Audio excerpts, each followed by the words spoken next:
Hi hello welcome. ராஜன்பூர் ஒரு சிறிய கிராமம், மிகவும் அழகான கிராமம். அந்த கிராமத்துல எல்லா மதத்தினரும் ரொம்ப ஒன்றுபட்டு சேர்ந்து ஒன்றா வாழ்ந்தாங்க. அந்த கிராமத்துல ஹமீத், சாரா ஒரு தம்பதியினர் வாழ்ந்துட்டு இருந்தாங்க. இந்த தம்பதியினர் பெரும் ஒரு ஏழை கூலி தொழிலாளி. ஹமீத் பாத்தீங்க அப்படின்னா மரம் நல்லா வெட்டுவான், நல்ல கடுமையான உழைப்பாளி ஹமீத். சாரா வீட்டுல இருந்து தையல் மிஷின்ல துணி தைச்சு கொடுத்துட்டு இருக்காங்க. இவங்க ரெண்டு பேரோட வாழ்க்கையும் ரொம்ப அன்போடு இணைந்து போயிட்டு இருக்கு. இவங்க ரெண்டு பேருக்குமே ஒரு நல்ல இணைப்பு இருக்கு. அந்த 10 வருடம் குழந்தை இல்லைன்னா கூட வருத்தப்பட்டு தான் இருக்காங்க. ஆனாலும் ஒருத்தருக்கு ஒருத்தர் யாரும் நீதான் காரணம், கணவனும் மனைவியும் நீதான் காரணம், எந்த ஒரு விஷயத்துமே அவங்க சண்டை வராது. எப்பவுமே இவங்க ஒற்றுமையாகவும் பாசத்தாலும் பிணைக்கப்பட்டிருக்காங்க. எப்பவுமே அன்பாவுமே இருப்பாங்க. எந்த ஒரு விஷயத்துலயுமே யாருக்காக எதுக்காகவும் கணவன் மனைவியும் மனைவி கணவனும் விட்டு தர மாட்டாங்க. இப்படி ஒரு அன்பாவே இருப்பாங்க. ஆனா சாராவை நிறைய பெண்கள் கேலி செய்வாங்க.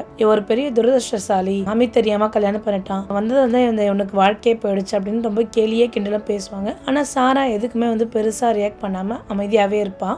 எல்லாத்துக்குமே ரொம்ப அமைதியாகவும் பொறுமையாவும் இருப்பான். கண்டிப்பா அந்த பொறுமை ஒரு நாள் பதில் சொல்லணும்னு ஒரு நம்பிக்கையோட இருப்பான். அப்ப ஹமீத் இதெல்லாம் கேட்கிறாரு. ஹமீதுக்கும் கேட்டு மிகவும் வருத்தம் இருக்கு. ஹமீத் தன்னோட வேலையை கரெக்டா செய்யறாரு. தினம் என்ன கடவுள்கிட்ட கேட்கிறாரு, எனக்கு நீங்க இவ்வளவு நாள் சோதிச்சீங்கன்னா ஏதாவது காரணம் இருக்கும், எனக்கு காரணம் இருக்கும் தெரியும், ஆனா எங்களுக்கு சீக்கிரமாவே குழந்தை அருளை கொடுங்கன்னு சொல்லிட்டு மனமுருக வேண்டி கேட்டுக்கிறாரு கடவுள் கிட்ட. தினமும் வென்றாரு. தினமுமே அவங்களோட வாழ்க்கை நல்லாதான் போயிட்டு இருக்கு. நீங்க எனக்கு பணத்துல எல்லாம் ஓரளவுக்கு அள்ளி தரீங்க, வேலைக்கான பணத்தெல்லாம் தரீங்க, அதே மாதிரி எங்களுக்கு குழந்தை செல்வத்தும் அள்ளி கொடுங்க அப்படின்னு சொல்லிட்டு தன்னோட கடவுள்கிட்ட வேண்டிக்கிறாரு. வேண்டி முடிச்சதுக்கு அப்புறம் ஒரு நாள் நல்ல நிலா ஒளி தெரியுது. அப்ப மனைவி சாரா ஹமீத் கிட்ட பேசுறாங்க. நமக்கு குழந்தை பாக்கியமே இல்லையோ, கடவுள் அப்படி எழுதி வச்சுட்டாரா அப்படின்னு சொல்லிட்டு கேக்குறாங்க. அதுக்கு ஹமீத் சொல்றாரு, கண்டிப்பா அப்படிலாம் இருக்காது, நமக்கு சில நாட்கள் சந்தோஷமா இருக்கிறதுக்கா கடவுள் அப்படி எழுதி வச்சிருக்காரு, நீ நினைச்சுக்கோ, நீ ஏன் இல்லன்னு குழந்தை பாக்கியம் இல்லை நீ ஏன் நினைக்கிற அப்படின்னு சொல்லிட்டு ரொம்ப ஆறுதலா பேசிட்டு இருக்காங்க. சரி சரி நீங்க சொல்றதெல்லாம் கரெக்ட் தான் அப்படின்னு சொல்லிட்டு சாராவும் ஹமீதும் சந்தோஷமா தன் கையை பிடிச்சு படுத்து தூங்கிக்கிறாங்க. நைட்டு தூங்கும் போது என்ன ஆகுது, சாராவுக்கு திடீர்னு காய்ச்சல் வந்துடுது. காய்ச்சல் ரொம்ப அதிகமாவே இருக்கு. அவர் என்ன பண்றாரு, பக்கத்துல உள்ள அரசு மருத்துவமனைக்கு கூட்டிட்டு போறாரு. அங்க உள்ள பாத்தீங்க அப்படின்னா டாக்டர்ஸ் எல்லாருமே இந்துக்களா இருக்காங்க. அவருக்கு ஒரே சந்தோஷம். ஏன்னா அவங்க எல்லா மதத்தினரும் ஒரே மாதிரி ரொம்ப ஒன்றிணைந்ததா இருப்பாங்க அந்த கிராமத்துல. அவருக்கு ஒரு சந்தோஷம். நல்லபடியா பாக்குறாங்க. பார்த்துட்டு காய்ச்சல் ரொம்ப அதிகமா இருக்குன்னு சொல்லிட்டு சில டெஸ்ட் எல்லாம் பரிந்துரை பண்றாங்க. சில டெஸ்ட் எல்லாம் எடுத்ததுக்கு அப்புறம் பாக்குறாங்க. பார்த்ததுக்கு அப்புறம் சொல்றாங்க, டெஸ்ட் ரிப்போர்ட் எல்லாம் பார்த்ததுக்கு அப்புறம் உங்க மனைவி கருவுற்று இருக்காங்க அப்படின்னு சொல்றாங்க. ஹமீதுக்கு ஒரே சந்தோஷம் தாங்கல. கண்ணுல இருந்து தண்ணீர் வந்துட்டு இருக்கு. ஏன்னா நம்ம கடவுள் கிட்ட இவ்வளவு நாள் கேட்ட விஷயம் இன்னைக்கு கடவுள் கொடுத்துட்டாருன்னு அவ்வளவு ஒரு சந்தோஷம், தாங்கிக்க முடியாத அளவுக்கு சந்தோஷம். கொஞ்ச நேரம் படுத்துட்டு இருந்தாங்க சாரா. எனக்கு ஜுரம் சரியாயிடுச்சு, நம்ம வீட்டுக்கு போலாமா அப்படின்னு ஹமீதை பார்த்து கேட்குறாங்க. அதுக்கு ஹமீது ஒரு நல்ல விஷயம் சாரா அப்படின்னு. என்னங்க என்ன விஷயம் அப்படின்னா, நீ கரு விட்டுருக்கணுன்னே சாராவுக்கு ஒரே அளவு கடந்த சந்தோஷம். ஏன்னா 10 வருடம் குழந்தை இல்லாம இப்போ அவங்களுக்கு குழந்தை இருக்கணுன்னே அதை தாங்கிக்கவே முடியல சாராவுக்கு.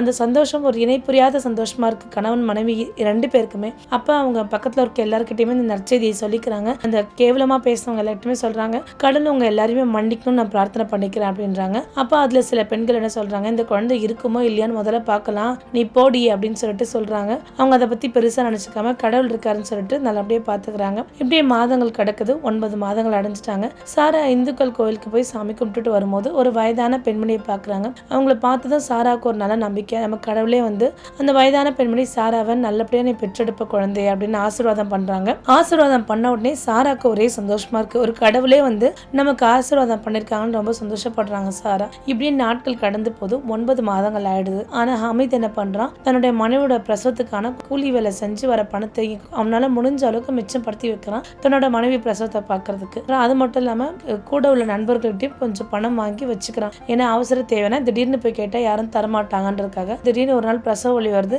நல்லபடியா சாரா ஒரு ரிக்ஷா வண்டியில கூப்பிட்டுட்டு ஒரு ஹாஸ்பிட்டல கொண்டு போய் அட்மிட் பண்றாரு. அப்ப டாக்டர் சொல்றாங்க, கொடி சுத்தி இருக்கு, நம்ம நார்மல் டெலிவரி பண்ண முடியாது, அதனால சிசேரியன் தான் பண்ணணும்னு சொல்லிட்டு ஹமீத் கிட்ட சொல்றாங்க. ஹமீத் ஒரே வேதனைப்படுறான், வருத்தப்படுறான். அப்ப டாக்டர்கிட்ட சொல்றான், எனக்கு மனைவியும் குழந்தையும் நல்லபடியா பிறக்கணும், நீங்க எதுவா இருந்தாலும் செய்யுங்கன்னு சொல்றான். அப்போ தன்னுடைய ஜபமாலையை வச்சுட்டு என்ன பண்றான், கடவுள்கிட்ட பிரார்த்தனை பண்றான், கடவுளே எனக்கு என் குழந்தையும் மனைவியும் நல்ல நிலைமையில இருக்கணும், எந்த ஒரு இதுவும் இல்லாம நல்லபடியா, எந்த ஒரு சிக்கல் இல்லாம நல்லபடியா பிறக்கணும் குழந்தை, மனைவியும் நல்லபடியா இருக்கணும் அப்படின்னு சொல்லிட்டு வேண்டிக்கிட்டே இருக்காரு. நர்ஸ் அப்படி வராங்க போறாங்க. கிட்டத்தட்ட 2 மணி நேரம் ஆச்சு. 2 மணி நேரம் கழிச்சு நர்ஸ் வெளியே வராங்க. என்னங்க என்ன ஆச்சு, அப்படின்னு ஹமீத் கேட்குற நர்ஸை பார்த்து, இல்லை நீங்கள் வாங்க, அமைதியாக வாங்க அப்படின்னு சொல்லிட்டு உள்ளே கூப்பிடுறாங்க. அமைதியாக வந்தேன்னா அந்த குழந்தை வந்து சில ஒரு மந்திரம் மாதிரி சொல்லுது. ஆனால் அதை பார்த்தோன்னே எல்லாருக்குமே அந்த ஹாஸ்பிட்டலில் உள்ள டாக்டர்ஸாக இருக்கட்டும், நர்ஸாக இருக்கட்டும், எல்லாருக்குமே ஒரே ஆச்சரியம். எல்லா மதத்திலும் கலந்து தான் இருக்காங்க அந்த ஹாஸ்பிட்டலில். எல்லாருக்குமே ஒரு பேர் அதிர்ச்சியாக இருக்குது.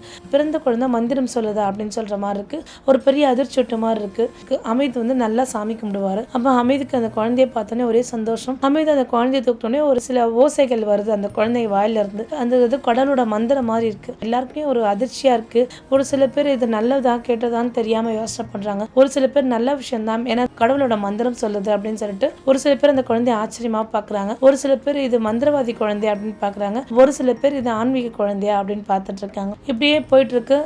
சாராவும் கொஞ்ச நேரம் கழிச்சு மயக்கம் அடைஞ்சு குழந்தை எங்கன்னு கேட்குறா. சாரா அந்த குழந்தைய பார்க்குறா, சந்தோஷப்படுறா, அணைச்சிக்கிறா. இத்தனை வருடம் காத்திருந்தது இந்த அழகான குழந்தைக்காக தான் அப்படின்னு நினைச்சுக்கிறேன். அப்போ ஒரு 3 நாட்கள் ஹாஸ்பிட்டலில் தங்க வேண்டியது இருக்கு சாரா. அந்த கிராமத்தில் உள்ள ஒரு பண்டிட்ஜி, ஹிந்து பண்டிட்ஜி வந்து அந்த குழந்தைய பார்க்க வராரு.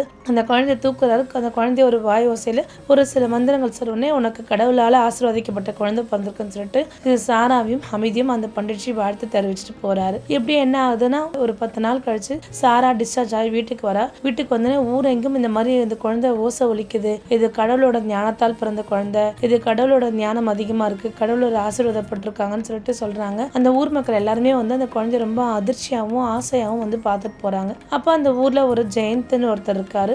அவனுக்கு மட்டும் ஏன்னா இதெல்லாம் வதந்தி, அவன் குழந்தைய ஹமீத் வந்து அவன் குழந்தைய ப்ராப்ளம் ஆக்குறான், ஒரு குழந்தையால மந்திரம் சொல்ல முடியுமா அப்படி இப்படின்னு பேசிட்டு அவனை என்ன பண்றான், அந்த குழந்தைய பார்க்க வரான். அந்த குழந்தைய அவன் தூக்குறான். கொஞ்சம் வர அந்த குழந்தை அப்பவும் ஒரு ஓசை ஒலிக்குது. அவனுக்கே ஒரு மாதிரி இருக்கு. எங்க ஹமீத் வந்து ப்ராப்ளம் ஆயிடுவான்னா, அவன் ஏழை தொழிலாளியா இருக்குவேன், இப்படி இந்த குழந்தையில எங்க ப்ராப்ளம் ஆயிடுவான்னு ஒரு பயமும் இருக்கு அந்த ஜெயந்துக்கு. அப்ப என்ன பண்றான், இப்படியே நாட்கள் போது எல்லாரும் அந்த குழந்தைய ஒரு அதிசயமாகவும் கடவுள் குழந்தையாகவும் பார்க்க ஆரம்பிச்சிட்டாங்க. அப்ப ஹமீத் என்ன பண்றான், தன்னுடைய குழந்தைய ஒரு நாள் மசூதிக்கு கூட்டிட்டு போறான். அப்ப மசூதியில் உள்ள பாபாஜி அந்த குழந்தைய தூக்குறாரு. தூக்கும் போது அது சில தன்னோட வாய் குளறலால ஒரு சில மந்திரத்தை ஒழிச்சதுனே அவருக்கு ஒரே சந்தோஷமா இருக்கு.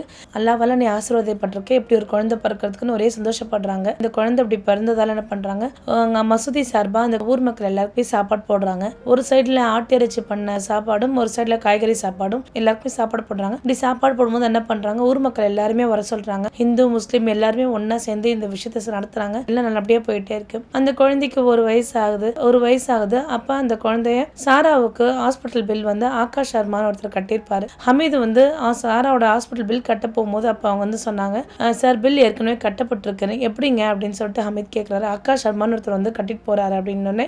அப்ப ஹமீத் சொல்லுவான், கடவுள் கருணை தான் அப்படின்னு சொல்லிட்டு சொல்லுவாரு. அப்ப மறுபடியும் அந்த ஆகாஷ் சர்மா அந்த குழந்தைய பார்க்கறதுக்காக வராரு.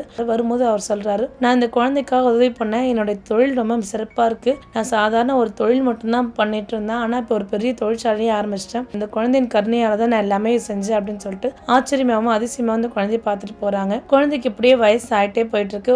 அப்ப ஜெயந்த் என்ன நினைக்கிறான், இந்த ஹமீதோட குழந்தை ரொம்ப பெருசா இருக்கு, அப்ப ஹமீதோட குடும்பத்தை ஏதாவது பிரச்சனை பண்ணணும்னு சொல்லிட்டு 4 ஆட்களை ரெடி பண்ணி என்ன பண்றான், ஹமீதோட வீட்டுக்கு சண்டை போடுற மாதிரி அனுப்பி விடுறான். அந்த 4 பேருமே அந்த ஹமீது வீட்டுக்கு போறாங்க. ஹமீதோட குழந்தை ஹசீம் வாலிந்து என்ன ஆகுது, ஒரு ஒலி ஓசை வந்து அந்த குழந்தை ஒரு நல்ல மந்திரத்தோட வந்து வரத உடனே அந்த வீட்டுல சண்டை போட போனவங்க எல்லாருமே அமைதியா இருக்காங்க. நல்லபடியா அந்த ஓசையை கேட்டு நின்றுடுறாங்க. இது எப்படி சாத்தியமாகும்னு அப்படியே பார்த்துட்டே இருக்காங்க. இப்படியே ஹசீமுக்கு 3 வயசு ஆகுது. நல்லபடியா வளர்த்துட்டு இருக்காங்க. ஹசீமை எல்லாருமே வந்து பார்த்துட்டு போறாங்க. ஹசீமை ஒரு தெய்வ குழந்தையாவே நினைக்கிறாங்க. எந்த ஒரு நல்ல விஷயம் பண்றதுக்கு முன்னே ஹசீமை பார்த்துட்டு எல்லாருமே போறாங்க. ஹசீமுக்கு இப்படியே ஒரு 3 வயசு கிட்ட ஆகுது. ஹசீம் என்ன பண்றாரு, ஹமீது வந்து ஒரு இந்து பண்டிகை நடக்குது, அந்த இடத்துல மார்க்கெட் கூட்டிட்டு போற.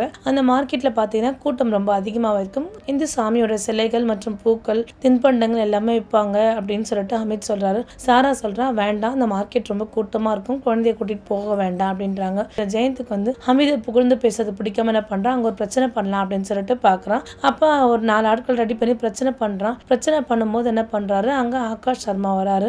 ஜெயந்த் வந்து ஹமீதை அடிக்க போறாரு. ஹமீதை அடிக்க போகும்போது ஆகாஷ் சர்மா தடுத்து ஜெயந்த் அடிச்சிடுறாரு. அப்ப அந்த குழந்தைய வாயில இருந்து ஒரு ஒலி ஓசை எழுப்பப்படுது. எல்லாருமே அமைதியாடுறாங்க. ஏதோ இந்த குழந்தைக்கு உண்மையாக ஒரு சக்தி இருக்குன்னு நினைச்சிட்டு ஜெயந்த் தன்னோட தப்பை உணர்ந்து என்ன பண்றான், ஹமீத் கிட்ட மன்னிப்பு கேட்டுடுறான். ஹமீத் கிட்ட மன்னிப்பு கேட்டு எல்லாருமே ஒன்னா சேர்ந்து இருக்கலாம் அப்படின்னு சொல்றான். சரிங்க அப்படின்னு ஹமீது ஒத்துக்கிறாரு.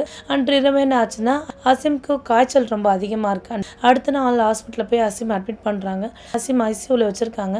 ரொம்ப ட்ரீட்மெண்ட் தொடர்ந்து பார்த்துட்டே இருக்காங்க. சாராவும் ஹமீதும் என்ன பண்றாங்க, கடவுளை கைக்குப்பி வேண்டிட்டே இருக்காங்க, என் குழந்தை ஹசீம் சரியாயிடணும், சீக்கிரமா நல்லபடியா வந்துடும் வேண்டிட்டே இருக்காங்க. அப்ப திடீர்னு நர்ஸ் வராங்க, ஒரு கண்ணீர் கலந்த போல வராங்க. என்னங்க என் குழந்தை எப்படி இருக்கா அப்படின்னு சொல்லிட்டு கேட்குறாங்க. அப்போ குழந்தை கொஞ்சம் சீரியஸாக தான் இருக்குன்னு சொல்லிட்டு போகிறாங்க. ஊர் மக்கள் எல்லாருமே வந்துட்டாங்க அசீமை பார்க்கறதுக்கு. அசீமுக்கு ஐசியூல இருக்கோன்னே யாருமே பார்க்காம இருக்காங்க. மறுபடியும் வந்து ஹமீத் கிட்ட பேசுவாங்க, எப்படி இருக்கான் என் பையன் அசீம் சொல்லிட்டு மறுபடியும் கேட்குறாரு. இல்லை உங்கள் குழந்தை இறந்துட்டான்னு சொல்லும் போது ஹமீதால தாங்கிக்கவே முடியாது. வெறும் பேரதிர்ச்சியாக இருக்கு. ஹமீத் அழறா, சாரா மயங்கி நிலைக்கு போயிட்டா. ரொம்ப வருத்தப்படுறாங்க. அசீம் வந்து கொண்டு வராங்க. கொண்டு வந்து மசூதியில் வச்சு ப்ரேயர் பண்ணுறாங்க. அந்த ப்ரேயரில் பார்த்தீங்கன்னா இந்து, முஸ்லீம்ஸ், கிறிஸ்டின்ஸ் எல்லாருமே வந்து சேர்ந்துக்கிறாங்க அந்த குழந்தைய பார்க்கறதுக்காக. அந்த குழந்தை வந்ததுக்கப்புறம் கிராமத்தில் ஒரே சந்தோஷம் நிலவுச்சு. அந்த குழந்தை வந்ததுக்கப்புறம் கிராமத்தில் எந்த ஒரு பிரச்சனையும் இல்லாமல் நல்லது மட்டுமே நடந்துட்டு இருந்தது. அந்த குழந்தைய கடவுள் குழந்தையாவே எல்லாருமே கருத ஆரம்பிச்சாங்க. அப்புறம் என்ன பண்ணாங்க, ரொம்ப வருத்தப்பட்டுட்டு இருந்தாங்க. சாராவெல்லாம் ரொம்ப உடம்பு முடியாமல் இருந்தது. அப்படியே நாட்கள் போயிட்டே இருந்தது. அசீம்க்கு நல்லபடியாக கல்லறை கட்டிட்டாங்க. இந்த குழந்தைய அப்படி வர வச்சு ஊர் மக்கள் எல்லாம் ஒன்றாக்குனதுக்கு கடவுள் ஒருத்தரே காரணம். கடவுளுக்கு எப்பவுமே நம்ம நன்றி செலுத்துவோம்னு சொல்லிட்டு ஊர் மக்கள் எல்லாருக்குமே கைக்குப்பி வணக்கம் சொல்றாரு. இந்த ஒரு சிறு குழந்தையால ஊர் மக்கள் எல்லாருமே ஒன்றிணைந்து ஊர்ல எந்த ஒரு பிரச்சனை இல்லாம ஒன்றா வாழ வச்சுட்டு போச்சு அந்த குழந்தை. அந்த குழந்தைக்கு ஊர் மக்கள் எல்லாருமே நன்றி செலுத்திட்டு தான் இருக்காங்க. அந்த குழந்தையால தான் இன்னி வரைக்குமே ஊர்ல எந்த ஒரு பிரச்சனையும் வராமல் நல்லபடியாகவும் இருக்கு. ஒற்றுமையா வாழணுன்ற ஒரு விஷயம் ஒரு சிறு குழந்தை அந்த கிராமத்துக்கே சொல்லி கொடுத்துருக்கு.